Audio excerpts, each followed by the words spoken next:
but many will not.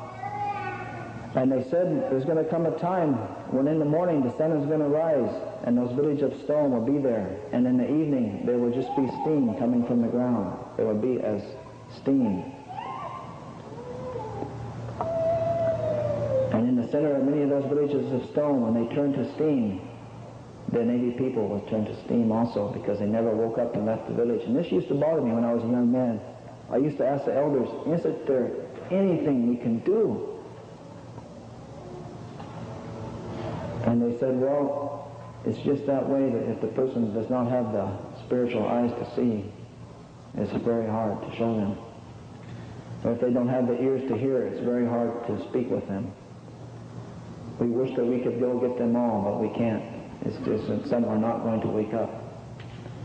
But some will wake up. And so they say there's going to be the third shaking of the earth. It's going to be not a good thing to see, but we will survive it. We will survive it. And when we survive it, then there's going to be another attempt to make a circle of the human beings on the earth. And this time the native people will not have to petition to join, but will be invited to enter the circle, because they say the attitude towards us will have changed by then. And people will invite us into the circle, and all the four colors of the four directions will share their wisdoms, and there will be a peace on earth. This is coming close. All the times when I share this message of the prophecies, people say, can't we change it? Could we stop it? The answer is yes. The prophecies are always either or. We could have came together way back there in 1565, and we could have had a great civilization, but we didn't. Always along the path of these prophecies, we could have came together. We still could. If we could stop racial and religious disharmony, we would not have to go through this third shaking. The elders say the chance of that is pretty slim. It seems to me like it's pretty slim too. But they say what we can do is we can cushion it. The word we use is cushion. We can cushion it. So it won't be quite as bad. How do we do this? We do this by sharing the teaching that will reunite us. The Hopis and their prophecies say there will be a religion that comes here. Maybe it will be true and bring unity, or maybe it will not bring unity. If it does not bring unity, a second religion will come. And the people of this religion are known in the Hopi language as the Baha-Ni, the people of Baha. Ni means people of. So I was looking for the people of Baha. I wondered who the people of Baha were. I was a Baha'i quite a while before somebody told me that Baha'i means people of Baha. I thought, oh my God. Well, I was looking for it all these years and I never even noticed it. And I found it.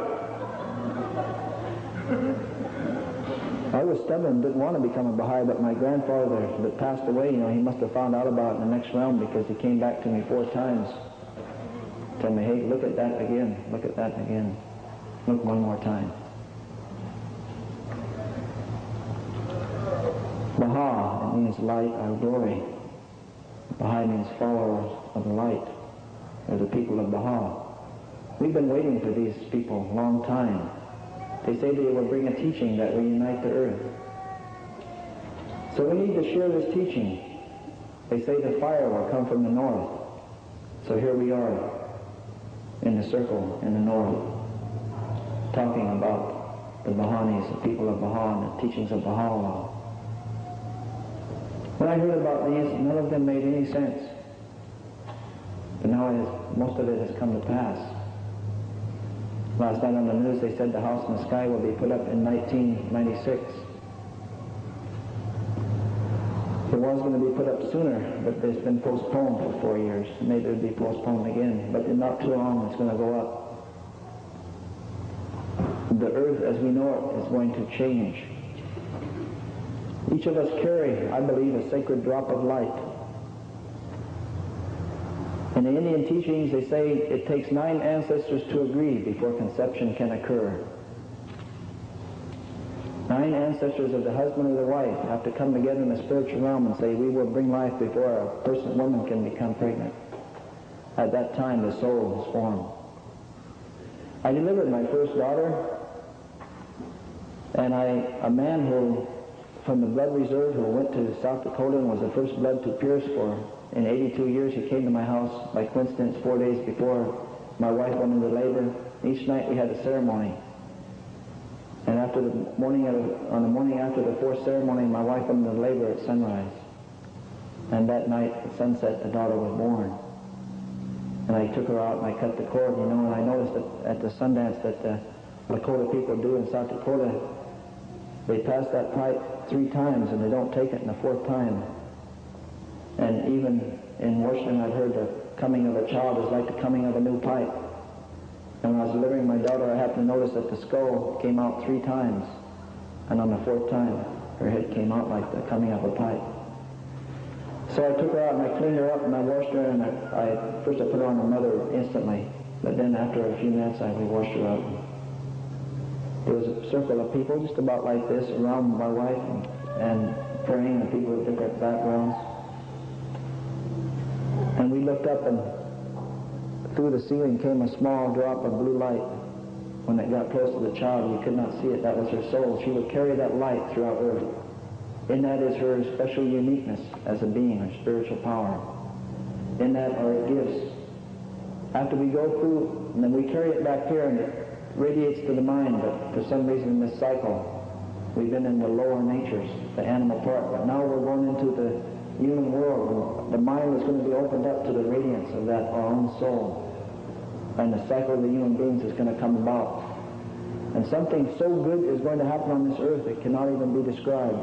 The elders say it in different ways. They say something like this. They say, there will be grass at that time when they make that circle and bring the peace on the earth.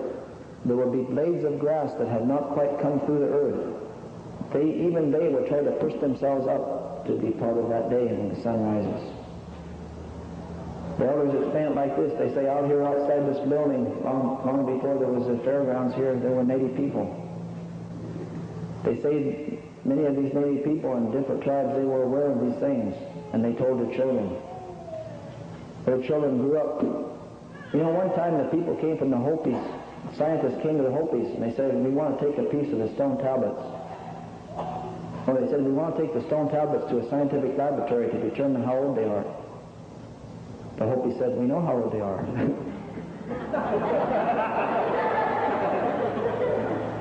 Well, the scientist says, we want to confirm it. Well, the Hopis let them take a little piece, and they did that, the carbon dating method. They found these tablets were at least 10,000 years old, maybe 50. So when I say thousands of years ago there were Native people that spoke of these things, that's exactly what I mean. They told their children. And thousands of years ago their children grew up and told their children. And then their children grew up and told their children. And they spoke about the people that would live at this time, and now it is us. We are the ones they spoke of long ago. They say to be allowed to come into creation and live upon the earth at this time is a great honor. In the cycle of time, from the beginning to the end, this time that we're in now, the change, the purification of all things, they say this is the hardest time to live, but it's also the greatest honor to be allowed to live and see this.